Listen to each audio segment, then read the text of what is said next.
আমি হয়তো কয়দিন পরে মরব, আগে মরলে কি ক্ষতি কি ক্ষতি।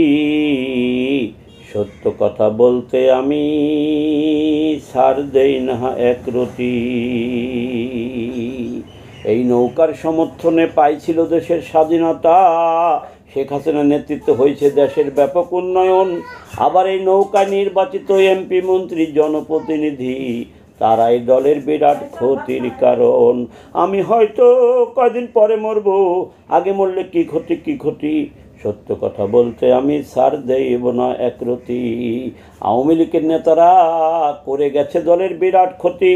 কয় মাসে এনসিপি জামাত বিএনপির অনেক নেতার নেতৃত্বে হয়েছে তাদের দল দেশ জনগণের বিরাট ক্ষতি। আমি হয়তো কয়দিন পরে মরব, আগে মরলে কি ক্ষতি কি ক্ষতি। সত্য কথা বলতে আমি ছাড় দেই না একরতি। তারা ব্যক্তির স্বার্থে দল করে, দল দেশের স্বার্থে নয়। তাহা হয়েছে যাচাই ও বাছাই, তাদের কাজে তারা দোষী, দল দোষী নয় রে, দল দোষী নয়। আমি হয়তো কয়দিন পরে মরব, আগে মরলে কি ক্ষতি কি ক্ষতি। সত্য কথা বলতে আমি ছাড় দেই না একরতি। দল দেশের ক্ষতি করেছে যারা, ছাড় পাবে না রে তারা।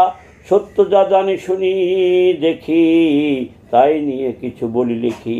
আমি হয়তো কয়দিন পরে মরব, আগে মরলে কি ক্ষতি কি ক্ষতি। সত্য কথা বলতে আমি ছাড় দেই না একরতি। দেশের মানুষ কয় মাসে বুঝে গেছে রে সবাই, বাংলাদেশে শেখ হাসিনা আওয়ামী লীগের কোনো বিকল্প নাই। তাই দেশের ৮০% মানুষ এখন বলছে আগেই ভালো ছিলাম, আমরা আবার শেখ হাসিনাকে চাই রে, আওয়ামী লীগকে চাই।